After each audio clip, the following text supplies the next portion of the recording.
The world would look very different without plastics.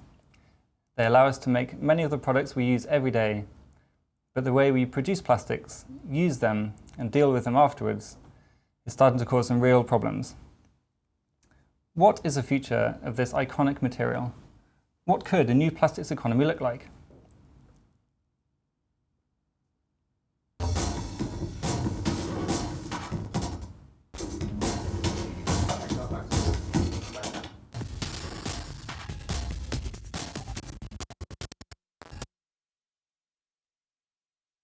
Welcome to the Disruptive Innovation Festival, an online, interactive, open access event that this year poses the question, the economy is changing, what do I need to know, experience and do?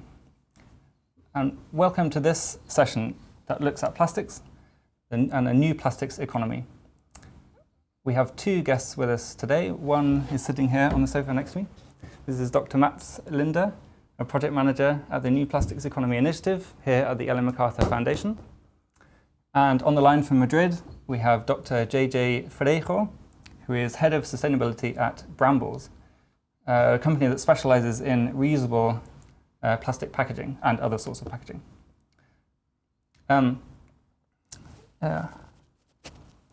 Now, we've mentioned at least the words new plastics economy several times, but what really is it?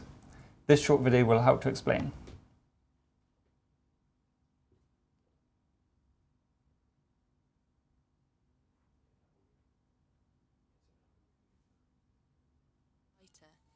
Protect our food and insulate our homes. As we use plastics in more and more ways, we're also creating more. But did you know that just 14% of global plastic packaging is recycled? All the rest, worth $80 to $120 billion every year, is lost after just one short use. And that nearly a third of all plastic packaging leaks into ecosystems where it can stay around for hundreds of years. This means that by 2050, there could be more plastics than fish in the sea. The new plastics economy aims to drive a movement towards a system that works, transforming the current take, make, dispose economy into one where plastics are designed to be used over and over again. To do that, we're bringing together leading organisations, experts and entrepreneurs from across the world to innovate, collaborate and rethink the way we produce, use and recover plastics. We know it's possible. Join us in creating an effective system that works for everyone. Visit newplasticseconomy.org to learn more and see who's already involved.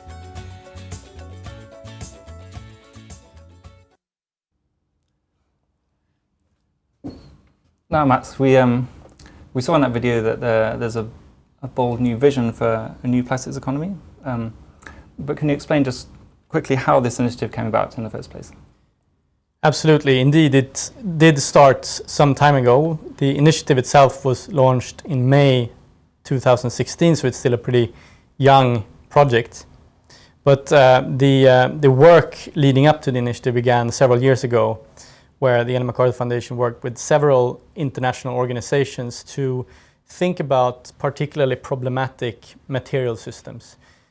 I'm sure that the audience has viewed and know about many cases where the circular economy makes a lot of sense, and there are some business models that can really make a circular economy work, such as sharing systems, performance economy, so that you have a product as a service, for example. But as the work and understanding of what the circular economy could be like advanced, so did also the sort of the feeling that there are certain cases where this can be tricky. So we worked for quite some time together with the World Economic Forum, among others, to think about how we can think about a different approach to address such systems. And in this work, plastics popped up quite quickly as maybe the most iconic material system that we need to have another approach for. And that work led to the publication of a report aptly named The New Plastics Economy that was published in January 2016. And this report sort of lays the foundation for what then the new plastics economy is trying to do. So we seek to mobilize an accelerating momentum towards the recommendations of that report. Okay, and could you let us know a couple of the highlights from that research that was done earlier this year?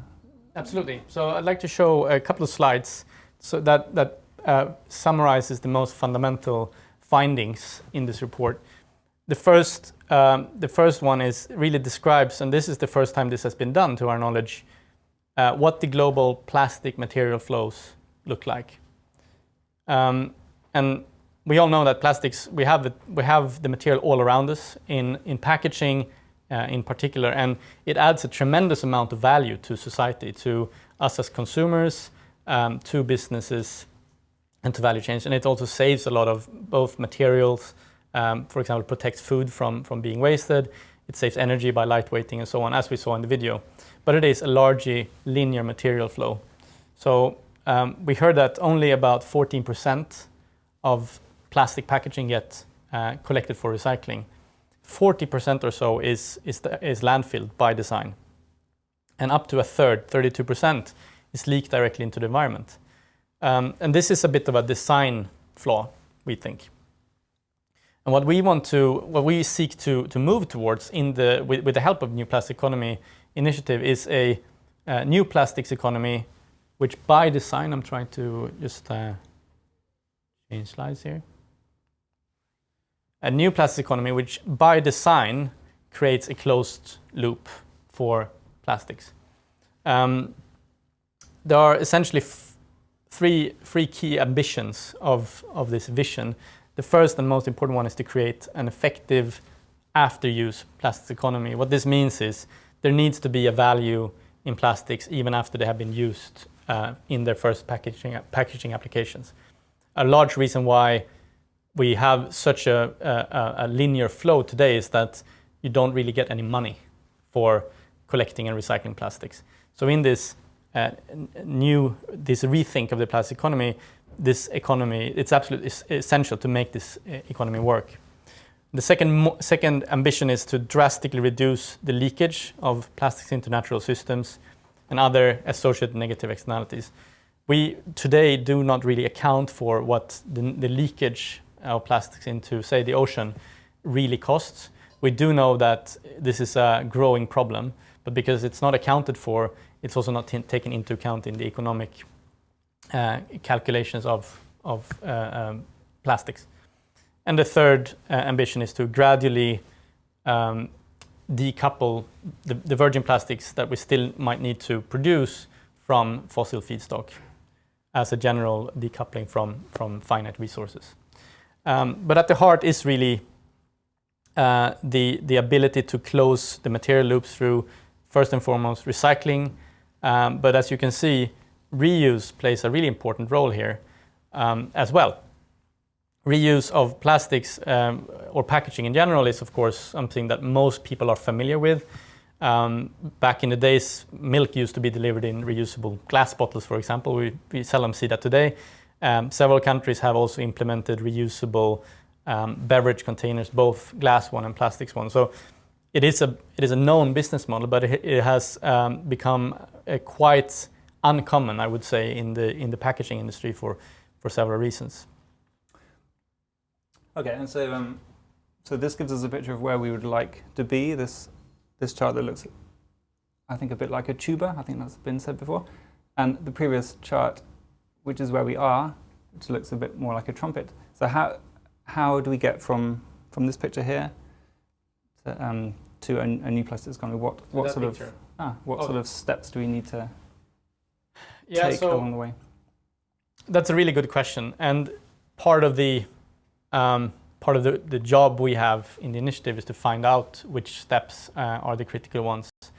The core of the initiative is to set up a collaborative dialogue mechanism that brings together the main stakeholders of the whole plastics value chain. And because plastics is everywhere, that basically means everyone, including the industrial companies that are part of this, from the chemical companies manufacturing plastics to the brands that have the products packaged in it, to retailers and also waste managers and us, the users and customers. And on the way, we also need to engage, of course, the public sector, such as the municipalities that actually set up the collection systems and so on. We believe that one of the key reasons why so little has happened in terms of creating a working plastics economy is that there is so much fragmentation. This is not, I mean, the realization that we have a very linear plastic system is not a new one. We have known that for a long time, and people have tried to innovate around recycling technologies and making use of recycled plastics for several decades, but it hasn't led so far in terms of a systemic change. And the heart of the New Plastic Economy initiative as an approach is to find another way of making that change happen collaboratively and simultaneously. So that's really the core. And then we have several initiatives where we try to launch large-scale innovation moonshots to uncover technologies that could enable different parts here.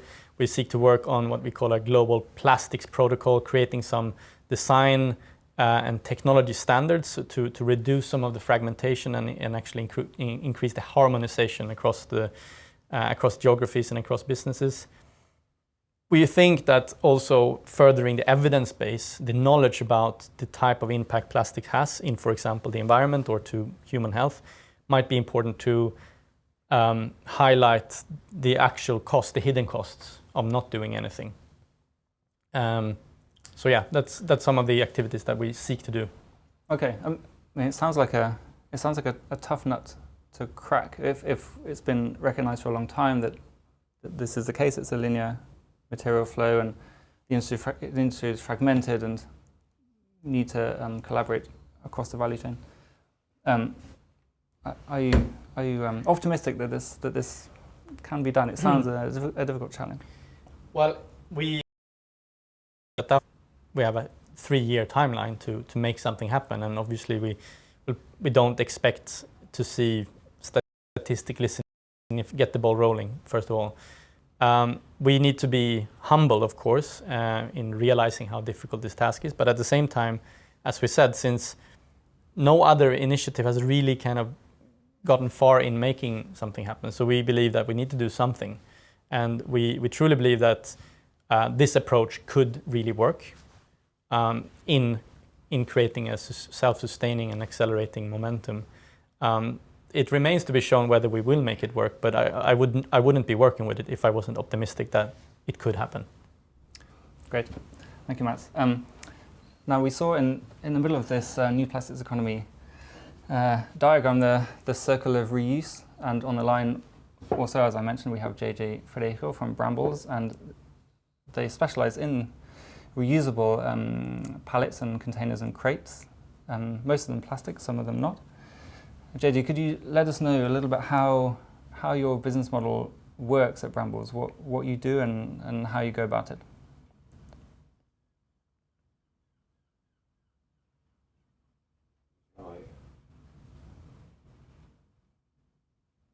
Hello? Yeah, it's a bit difficult to hear you. Maybe you can repeat the question because I couldn't hear it.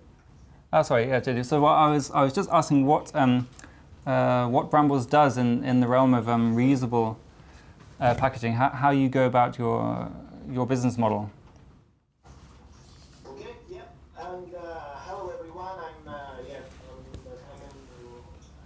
I'm from Madrid. I'm the head of sustainability for this company called Brambles. That if you are in supply chain, probably you've heard of.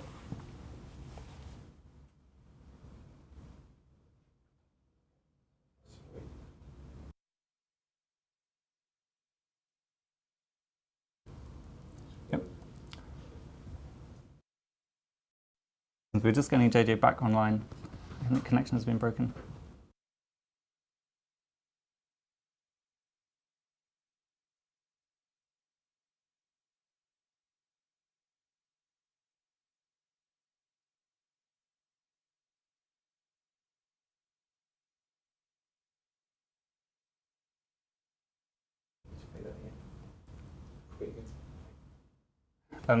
We'll be back shortly. We have a small technical hitch.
then we collect them from the retail, and we might give that same pallet to a competitor of the first user. No? So this sharing economy in action is what we see.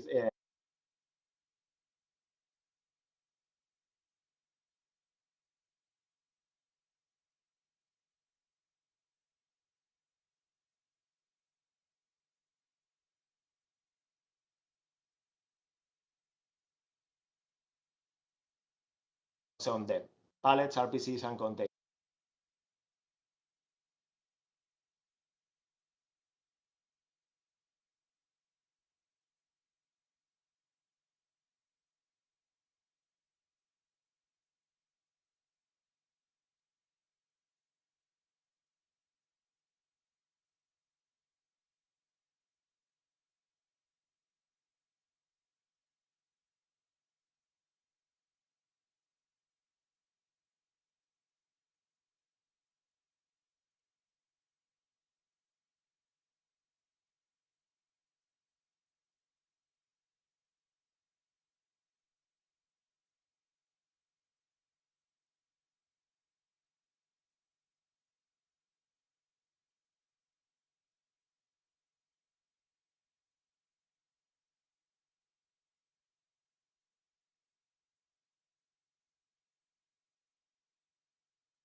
Welcome back to this new plastics economy session. Apologies for the short technical hitch. This innovation is indeed disruptive, but we now do have JJ back on the line from Madrid. JJ, we were just asking you about what you were doing at Brambles with reusable packaging. Yeah, hello everyone from Madrid after this little disruption. Yes, quite appropriate in a way. So yeah, my name is JJ Freijo. I'm taking care of sustainability in this company called Brambles. If you're in supply chain, probably you've heard about us. If you're not in supply chain, I'm sure you haven't. But we are a company that our services are a little bit everywhere. Next time you go to a supermarket, to a retail store, you will see, if you look at the floor, you will see some blue pallet, a pallet like this one I'm holding, on a bigger size, and you will see some products on it. Okay, that's us. That's and the beauty about this is that this pallet is reusable. You know, it's thought and it's managed in a way that we make sure that it's reusable. If you go to the fruit and vegetable section, you will see some green boxes or green crates like this one with fruits and vegetables inside. That's us as well. That's what we do. And again, the important thing about this a crate is not very sexy, it's not very exciting, but the fact that we are able to reuse it and reuse it and reuse it, probably for this audience, make it more exciting. And then those are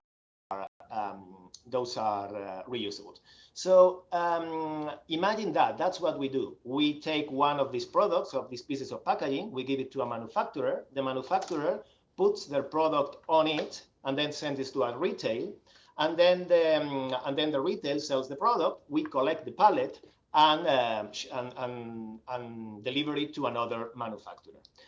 The important thing about our business model, and that can apply to some extent to any reuse model, is that first of all, it's a service. Our customers are not interested in buying anything. They are just interested in having access to the use of the platform. So we give the service, we keep the ownership, therefore we make sure that they are not lost. And then we collect them when they are used. And the second concept around this is the concept of sharing. This pallet, one of these pallets or one of those crates or containers are not thought for any individual user company. They are a standard, and everyone is really happy about sharing them. And so today we can deliver this to one manufacturer. It can be sent to a retail, then we collect it. And why not? Normally that's what we do. We deliver that very same pallet to the competitor or to someone completely different, or maybe even to the competitor of the first one. And that creates a lot of efficiencies, environmental efficiencies in terms of saving, reducing CO2 emissions, use of natural resources, waste. Of course, this does not go to landfill, therefore we reduce waste, as well as financial efficiencies. And if you go to the new plastics economy report, you will see that for packaging and for reusable packaging, there are several ways you can do that. And you can do that, I mean, you can try to do this that I just described alone, you with your own company or just with one other partner. The individual adoption of reusable, the cost of recovering and shipping it back to the original location will kill the initiative unless it's a very controlled and small flow. You can do that for whole industry, and that will work in a better way. Or you can even do that for multi-industry. You can define a standard that it doesn't matter if you are in automotive, if you are in the aerospace, if you are in drinks and beverage, everyone can use it. That is where the ways of the share and reuse economy come in. Great, thank you, JJ. That sounds like a very neat business model that's working at several levels. As you say, using your products as a service. Now, what was the big obstacle that you had to overcome to really make it work? What was standing in your way that you had to solve to make this successful? So there is the scale, as I described. The more the merrier here. You need to have the right scale, and there is one key for all these, which are the recovery network. That applies to reuse, but also I will say to almost everything that you can do in the circular economy scheme. If you go to your great butterfly diagram, you see refurbish, remanufacturing, reuse, recycle, a lot of re.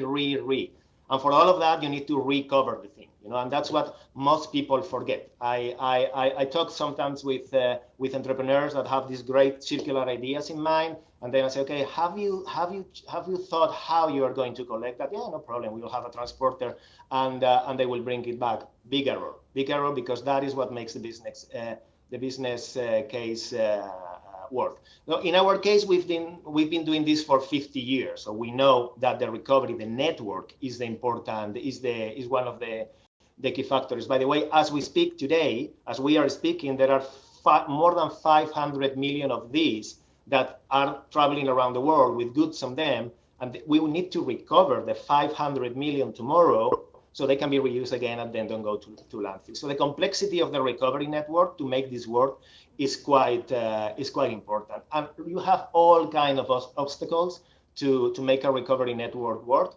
Frankly, one of the most important ones is that if you are in supply chain, if you are in logistics, you normally try not to do that. I mean, reverse logistics is a nightmare. It's a pain for everyone. And if you get it right, the reverse logistics, you can do wonderful things. But even in business schools, I remember when I was studying logistics, that you had all these 99% of all the subjects and the explanations were about direct logistics, linear approach, nothing circular, nothing on reverse logistics. And if you were lucky, the last day you say, okay, by the way, there is one thing that is called reverse logistics. Try not to go into there. And that is exactly how the projects are managed. When I see projects for recovery inside companies or outside companies, they leave that to the end. So the tradition for a couple of centuries since the Industrial Revolution started goes in that direction. We are not very good at that. Sometimes do not help. The regulations also are not prepared for this new concept of reverse logistics, of circular economy. So sometimes really they get in the way.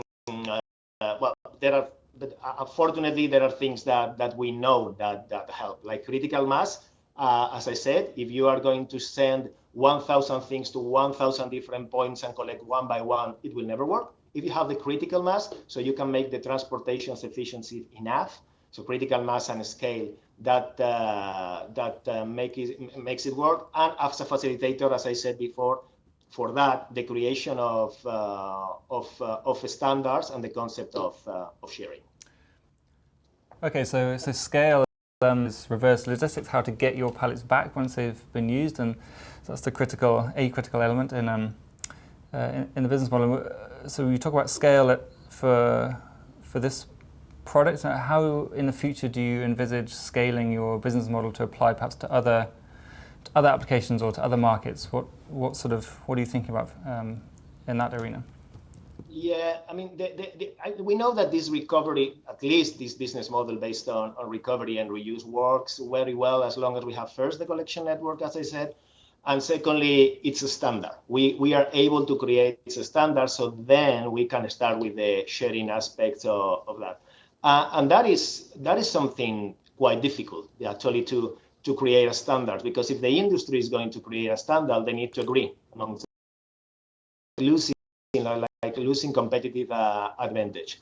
We have some clear examples of standards that work. The pallet is one. Everyone uses the same pallet, therefore everyone the same size of pallet.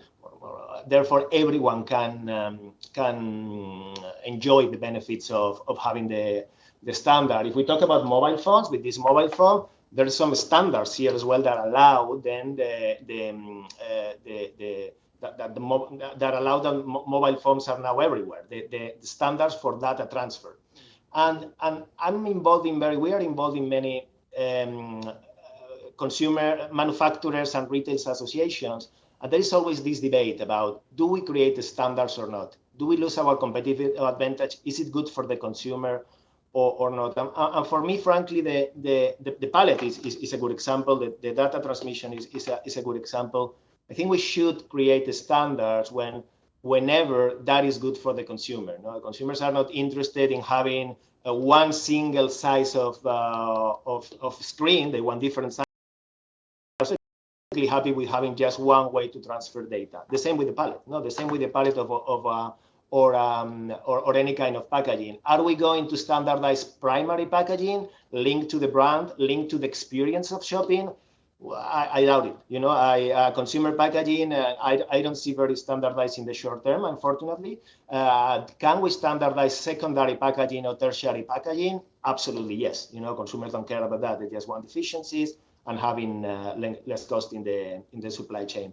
And I think there is something important here. Once you define the standards, you can scale up these business models, but also you can allow other innovations to happen in areas that are much more exciting and much more valuable. The example, by having a standard in data transfer, you can innovate in other levels of a mobile phone, or by having a standard in a pallet, you can do all kind of innovations unconsciously for supply chain equipment, for example. Okay. I'm hearing a lot of things that resonate with, the circular economy idea in general, but also with the new plastics economy in particular. This description of the recovery being treated a little bit like, we take care of that later, and therefore it doesn't become part of the holistic design. So if you don't design a system for recovery, it won't work well. But instead, designing it so that recovery is an integral part of the system optimization seems to be really at the heart of almost any circular economy business model or approach. Indeed, at the heart of, we think at least, of the design, our packaging, our delivery models, our recovery models for maximizing the overall value.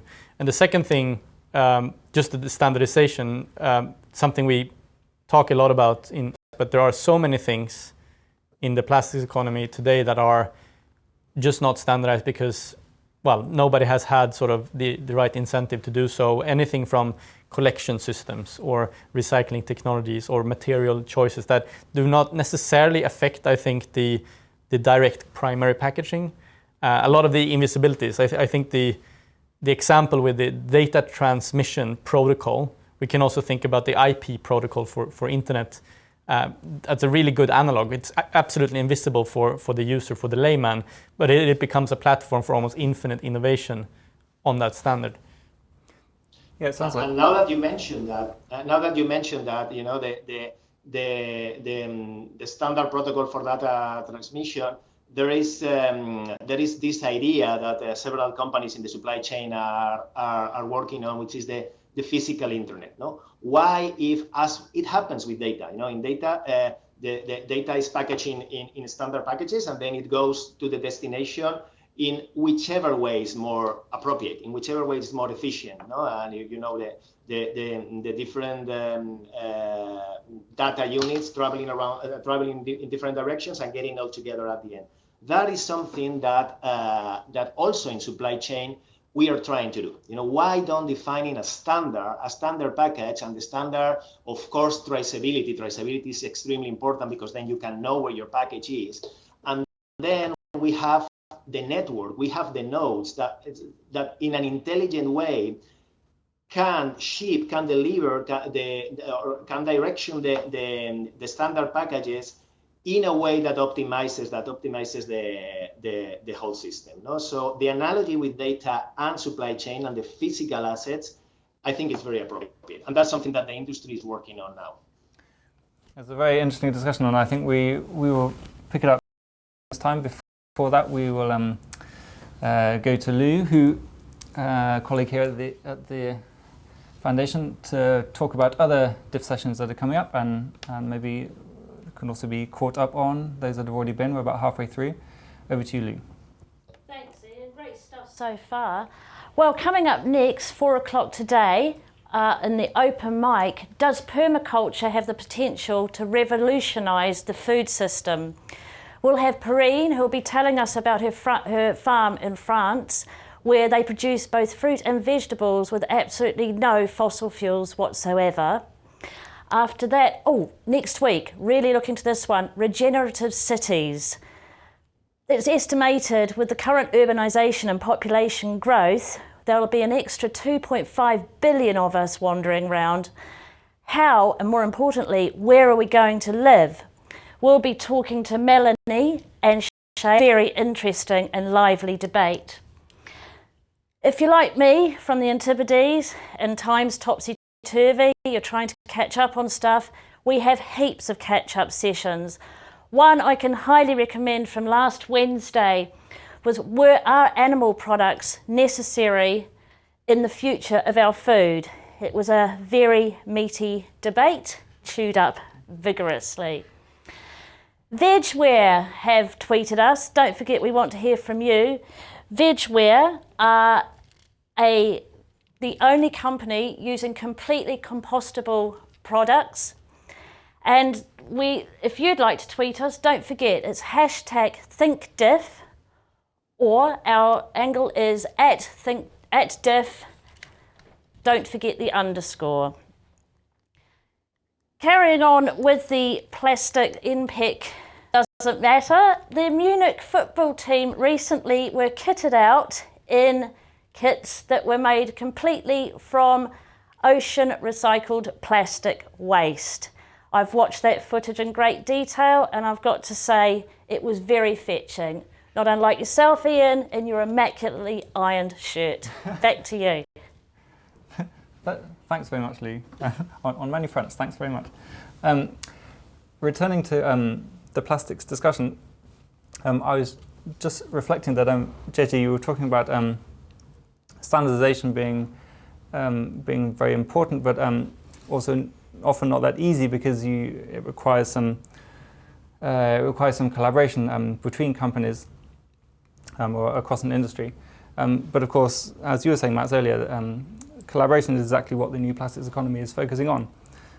So I wonder if there's any reflections you have on how you sort of go about engendering this collaboration when it comes to that. Well, I think first of all, I can only agree that that this part, the cross-sectoral, cross-company collaboration that happens in a kind of a pre-competitive way, it sort of defies the normal market forces. It tries to circumvent the way we normally try to operate markets, and of course that makes companies, especially big companies, nervous. It's trying something that nobody has tried before. You don't really know who will reap the benefits, who is going to walk away as a winner, and who might walk away as a loser if you don't watch your back. It's a kind of it becomes a nervous environment, and I think that we all know that we don't know how this can really be made to work. There are, of course, examples of when it has worked. Pre-competitive collaboration has worked well, when standards have been established with or without the help of policymakers. But I think for us, the New Plastic Economy Initiative is very much an experiment in this sense. We know that we need the collaboration.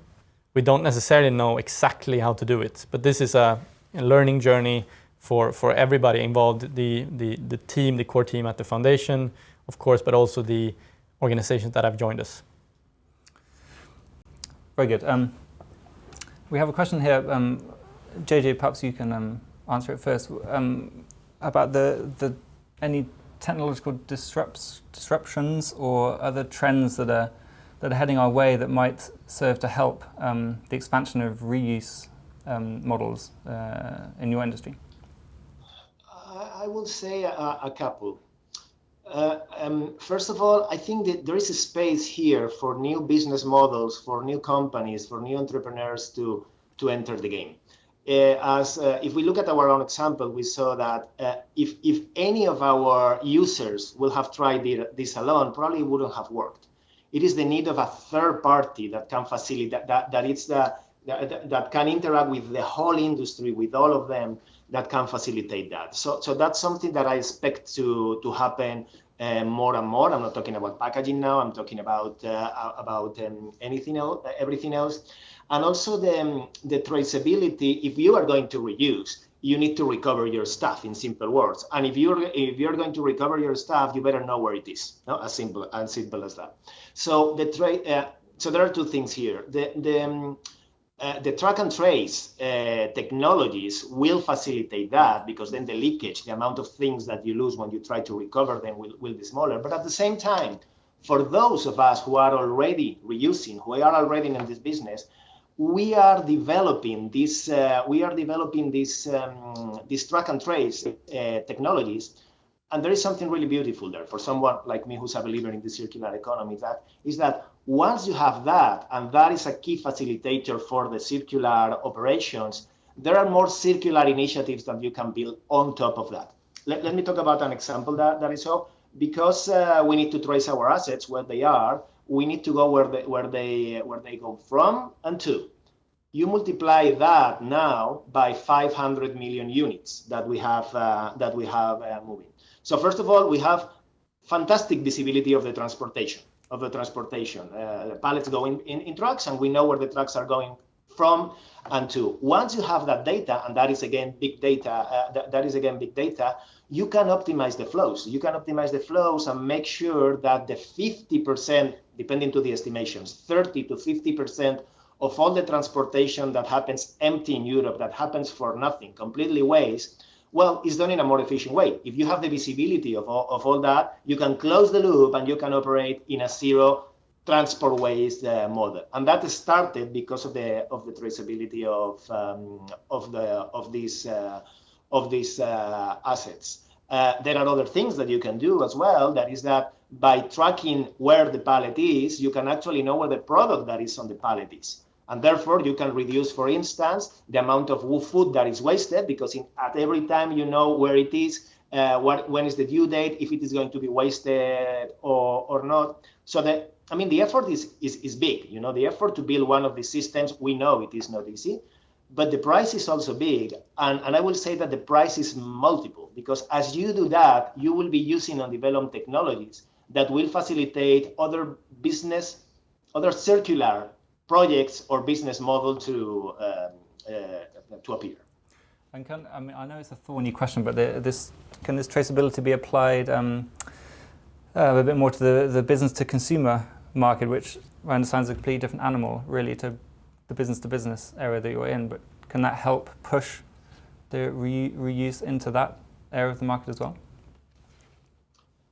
I want to believe that, yes. Frankly, the consumer area is not my area. We are in industrial packaging, B2B, and the level of complexity in the recovery. The thing is that if you go to the consumer area, the level of complexity of the recovery network, again, it's all about the network. The level of complexity multiplies 10 times, I don't know, 100 times. So that is why recovery networks are less successful in the consumer areas, in the participation of the governments, the big systems to recover the packaging, etc. However, they can benefit more for the new technologies, that will come and are being developed. I don't have an answer for that. I'm optimistic, and I want to believe that yes, especially with all this now, with this e-commerce packaging that we are, e-commerce growing and the packaging associated with that will come. I don't think we are there. We are not nearly there, but I'm optimistic that the application of all these technologies that from my perspective, they start in a more controlled and easy, in a way, environment, that is the B2B, can be extrapolated to the B2C. I'm sure that I would guess that the majority of our audience today are more familiar with the packaging of a consumer, so the business to consumer things. But I also think that if I knew nothing about packaging and logistics, and I heard your presentation, I would be quite excited about all the cool things, the standardization and the traceability. And I might think, why? Well, this should be applicable also to business to consumers, just like you say. Then my question then becomes like, what are some key lessons that you think the business to consumer sector can learn from the journey that you have done over your 40 years, or that the business to business packaging sector in general has gone through? Well, that's I tend to I'm trying not to repeat what I just said. For me, there is one key. I won't go again into the recovery network and the standardization. That seems to be clear. But this is probably we need, as I said before, new actors, new players. This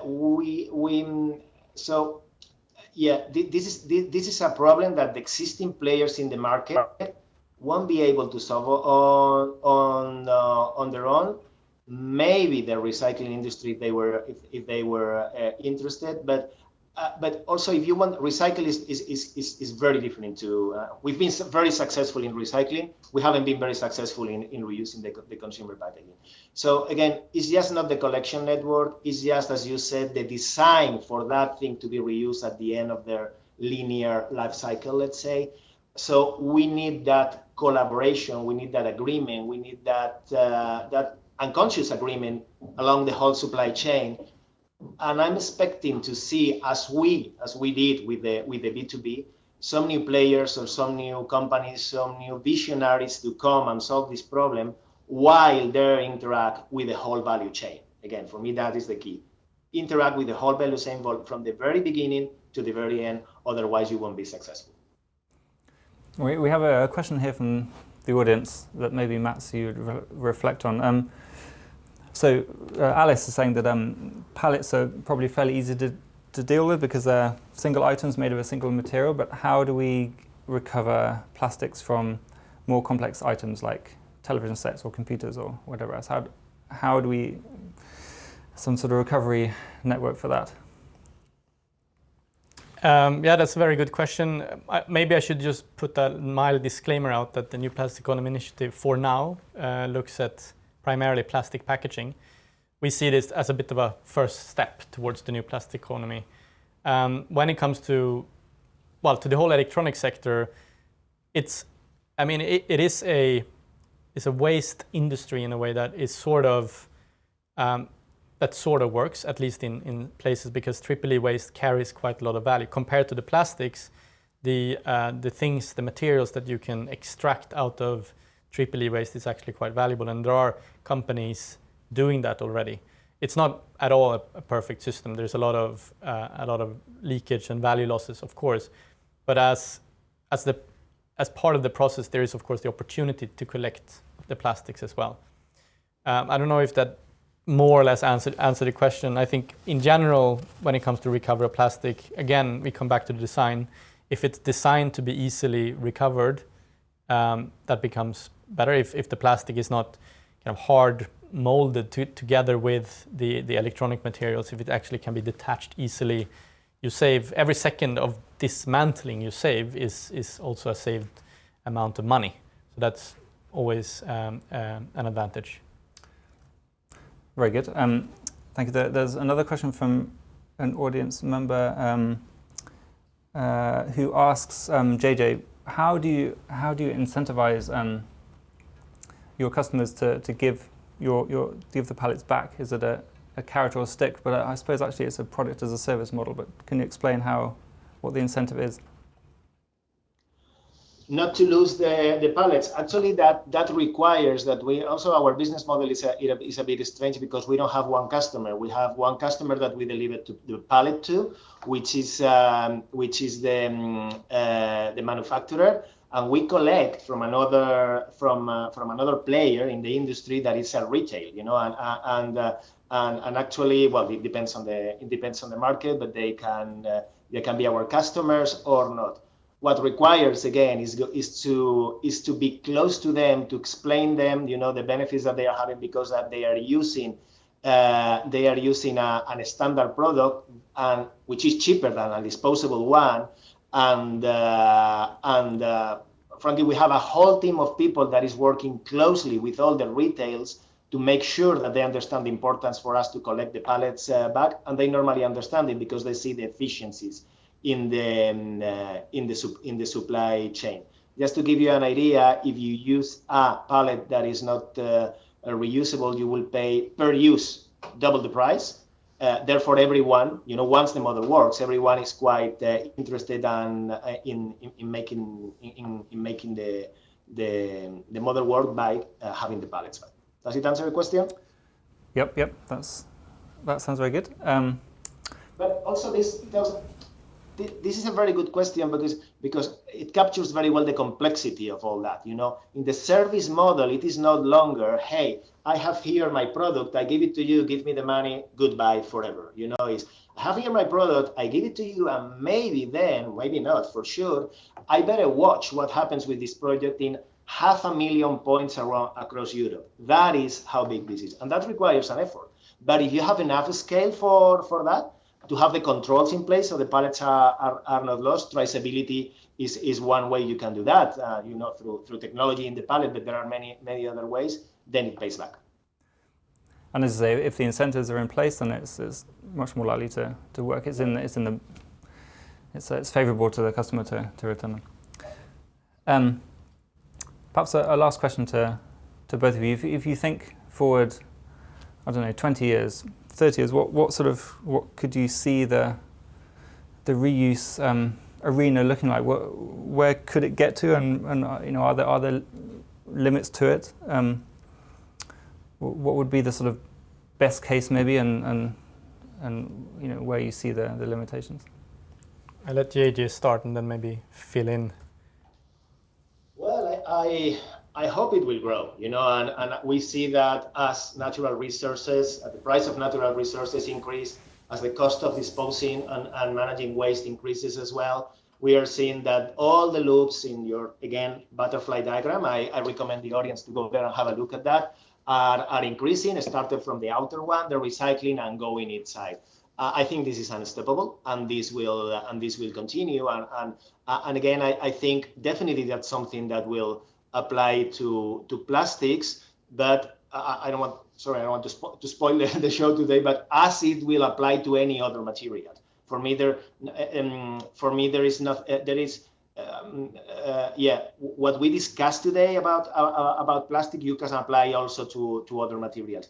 Probably there is something with plastics that we are seeing more and more, and I hope there will be a lot of that in the future, that it's going from a reuse and then at the end recycle to an upcycling model.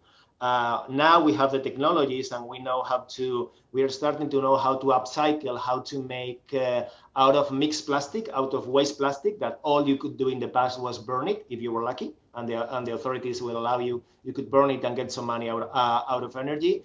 Now we can do we can create out of mixed plastic, good quality plastic, and create products that are more valuable than the original one. So I will hope that I think I'm confident, because the market forces, will dictate that the reuse will grow. And specifically for plastics, I hope and I trust to see more of an upcycling approach to the whole management of the material. I might just add briefly, maybe one or two speculations about the business to consumer sector, just to complement. I really believe that there will be, I guess, at least a bigger supply of that as an alternative to traditional single-use models. I don't think it's realistic to imagine that there will be a complete takeover or shift from a single-use model for certain packages, such as beverages, into a reusable one for everything. But I think the choice will be there for more customers, and more customers will want to make the choice to go to reusable models, for example. So I think innovators, I agree, there's probably going to be new players on the market who come with an interesting concept and interesting offering to different customers, that we will see many more of them who are actually getting more and more market share. And just one more sentence, and I really hope, I think for me, if I have to focus on one problem for the next years, it will be, again, for consumer packaging, the e-commerce. This is, everyone made a huge effort, in the B2B, B2C, to have more recyclability and to have more reusability in the industry. And suddenly, this e-commerce come and boom, it explodes, and you have a lot of disposables there, If I could make a wish, that will be the area that, as a consumer, I'm not talking about now the guy from Brambles, the guy from the pallets, as a consumer, that I will be very excited to fix, to solve. Very good. So there are some big opportunities, and I'm sure big challenges stand in the way. But that's an interesting view of the future. Now, I imagine, in all likelihood, that we're out of time. So despite our earlier technical hit. So it remains for me to thank very much JJ from Madrid and Mats here in the studio. And as Lou indicated earlier, there are plenty more div sessions to come. There are plenty more that have been, and you can watch on catch up. And yeah, that's enough from me with my crisply ironed shirt and very neatly cut hair. It's goodbye for now.